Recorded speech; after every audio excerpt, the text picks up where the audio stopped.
وبركاته. الحمد لله وحده والصلاة والسلام على من لا نبي بعده.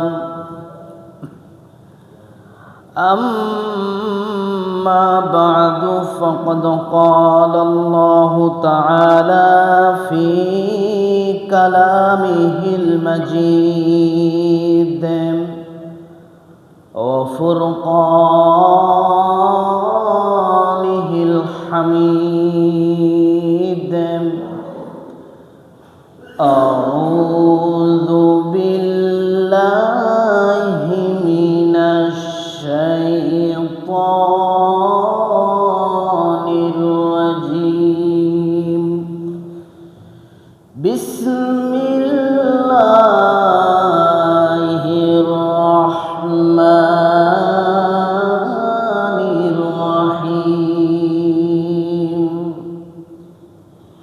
إن الله وملائكته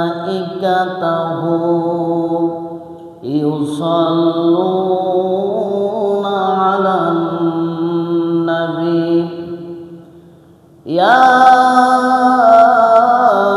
أيها الذين آمنوا صلوا عليه وسلموا تسليما.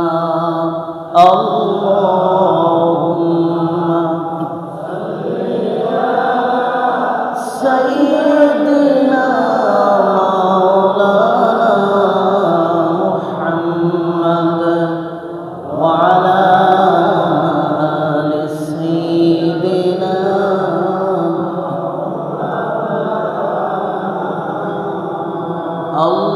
اللهم صل على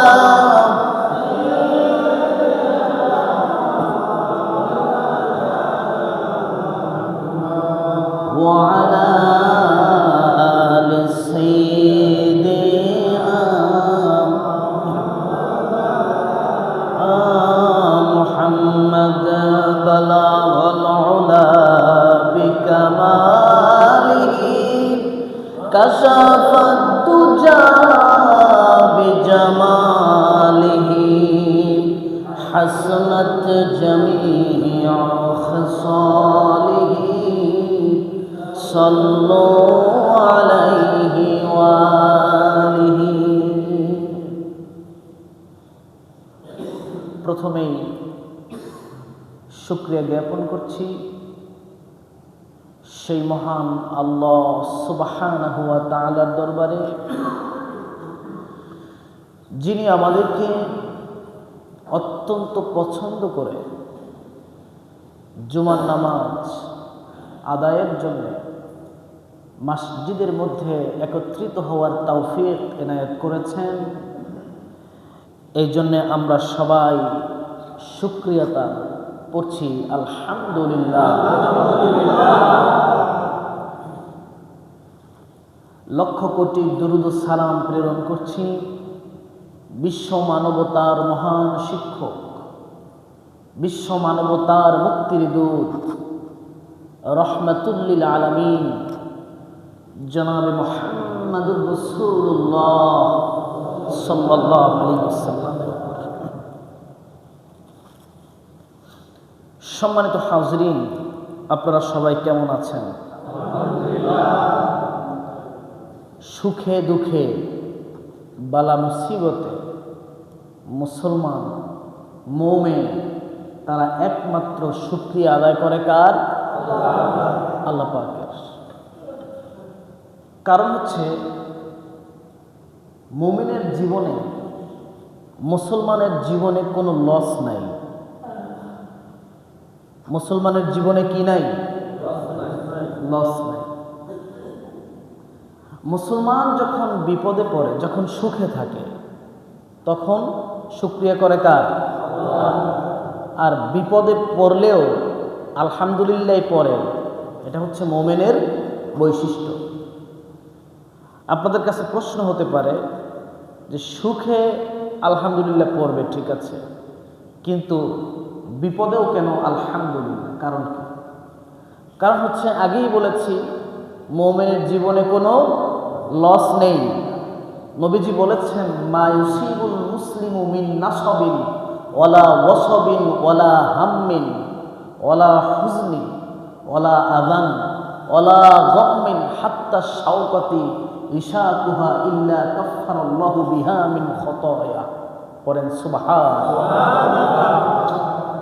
নবীজি বলেছেন, মুমিন মুসলমান যখন বিপদে পড়ে, যখন দুশ্চিন্তায় থাকে, তারা যদি কোনো কাঁটার আঘাত পায়, রাস্তায় হাঁটতেছে, হঠাৎ করে একটা পাথরের সাথে পায়ে একটু ধাক্কা খেয়েছে, এই যে একটু ব্যথা পেয়েছে, এই জন্যেও আল্লাহ রব্বুল আলামিন মুমিন মুসলমানের জীবন থেকে গুনাহগুলা আস্তে আস্তে আস্তে আস্তে কেটে দিতে থাকেন। পড়েন সুবহানাল্লাহ।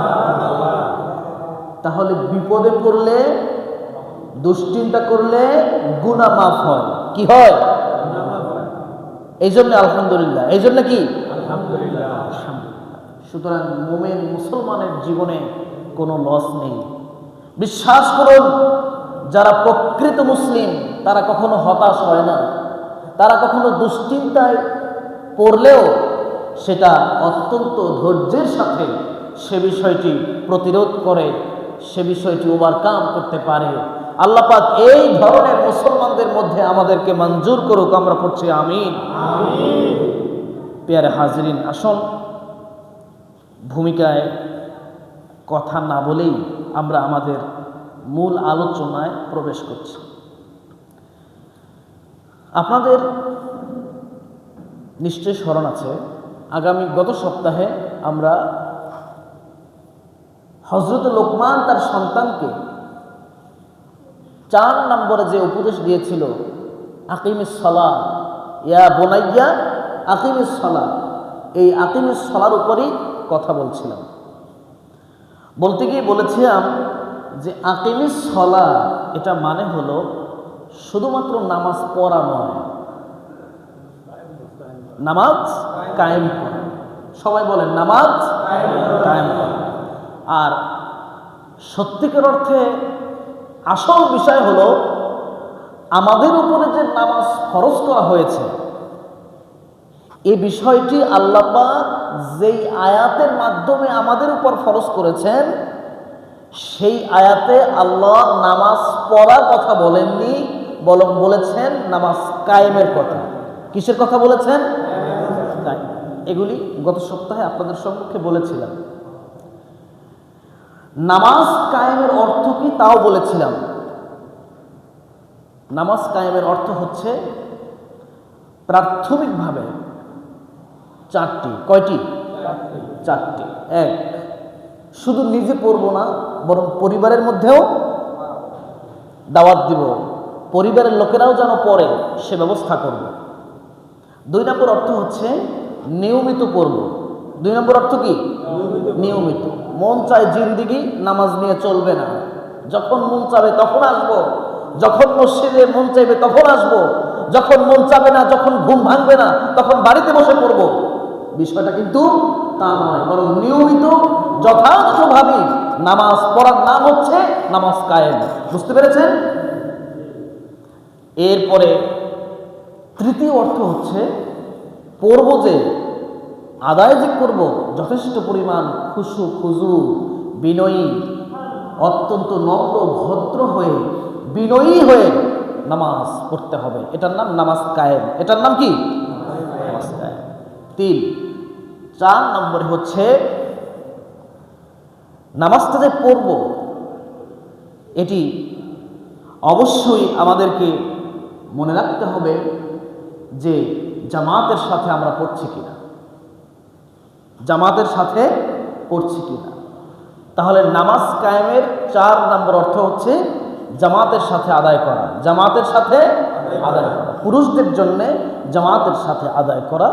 এই 4টি স্বাভাবিকভাবে, এই 4টি কথা আমল করে কেউ যদি নামাজ পড়ে সেটা হবে নামাজ কায়েম। আর একথাই আল্লাহ বলেছেন। একথা কি বলেছেন? আল্লাহ পাক বলেছেন। আল্লাহ পাক আমাদেরকে বোঝার তৌফিক দেন, করছি আমিন। এখন এই ধরনের এভাবে নামাজ যারা পড়বে না,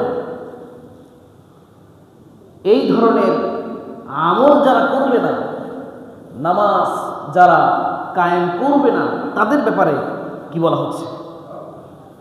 কিয়ামতের ময়দানে সব থেকে বেশি অপমানিত হবে এই মানুষগুলা যারা নামাজ, বলেন, যারা নামাজ পড়েনি। তাহলে নামাজ পড়া মানে কি? ওই চারটা জিনিস কিন্তু লাগবে, ওই চারটা জিনিস কিন্তু লাগবে। এগুলি আমল করে যারা নামাজ আদায় করবে না, কোরআন মাজিদে আল্লাহ রাব্বুল আলামিন বলেছেন এরাই হবে কিয়ামতের ময়দানে সব থেকে বেশি অপমানিত, সব থেকে বেশি লাঞ্ছিত। একটা দৃষ্টান্ত দিই। ধরেন এখানে আপনারা 50 জন মানুষ আছেন, কথার কথা 50 জন মানুষকে ইমাম সাহেব বলল যে আপনারা সবাই সিজদা দেন। সবাই কি করেন? সিজদা দেন। সবাই সিজদা দেন। আপনারা এইখানে যে 50 জন আছেন সবাই সুস্থ, কেউ অসুস্থ না, একদম সুস্থ স্বাভাবিক। হাঁটা চলা, কাজকর্ম, ওঠা বসা সবকিছুই করতে পারেন। মেরুদণ্ডে কোনো সমস্যা নেই, হাঁটুতে কোনো সমস্যা নাই, পায়ে কোনো সমস্যা নাই, একদম সুস্থ স্বাভাবিক মানুষ 50 জন। বলা হলো সবাই সিজদা দেন। সবাই সিজদা করলো, একজনে পারল না, একজনে পারল না। অর্থাৎ সে নিচের দিকে নুইতেই পারল না। নিচের দিকে যে ঝুঁকে জমিনের সাথে যে লেগে যাবে এটা সে পারল না, কিন্তু আর সব পারছে। হাঁটতে পারে, চলতে পারে, বসতে পারে, শুইতে পারে, কিন্তু সিজদা করতে পারল না। আপনারা বলেন এই বিষয়টি তার জন্য অপমানের কিনা? বলেন, লজ্জার কিনা? অবশ্যই লজ্জা। কারণ সে পারে নাই। কারণ কি? সে পারেনি। অথচ এই পারাটা তার জন্য ফরজ ছিল, যেহেতু সুস্থ মানুষ। ঠিক আল্লাহ রাব্বুল আলামিন বলেছেন কিয়ামতের ময়দানে তামাম পৃথিবীর মানুষগুলিকে আমি ওয়ার্ডার দিব, সবাই মিলে আমি আল্লাহ রাব্বুল আলামিনকে সিজদা দাও। আল্লাহ পাক বলেন ইয়াউমা ইউকশাফু আন সাকি ওয়া ইউদআউনা ইলাস সুজুদি ফালা ইস্তাতিউন। আল্লাহ রাব্বুল আলামিন বলেন কিয়ামতের সেই ভয়াবহ মুহূর্তে আমি আল্লাহ রাব্বুল আলামিন মানুষগুলোকে সিজদা দেওয়ার জন্য আদেশ করব, কিন্তু এক শ্রেণীর মানুষ যারা পৃথিবীতে নামাজ পড়ে নাই, নামাজ কায়েম করে নাই, এই মানুষগুলি আমারে সিজদা করতে পারবে না। নাউযুবিল্লাহ। যখন নামাজের আল্লাহ রাব্বুল আলামিনকে যখন সিজদা দিতে পারবে না, তখন তাদের অবস্থাটা কি হবে? আল্লাহ পাক বলছেন খাশিআতান আবসারুহুম তারহাকুহুম জিল্লাহ ওয়া ক্বাদ কানু ইদআউনা ইলাস সুজুদি ওয়া হুম সালিমুন। আল্লাহ রাব্বুল আলামিন বলেন সিজদা যখন দিতে পারবে না তখন তাদের অবস্থাটা হবে এই, তাদের মুখগুলা, চেহারাগুলি কালো হয়ে যাবে, লজ্জায় অপমানে দৃষ্টি অবনত হয়ে যাবে।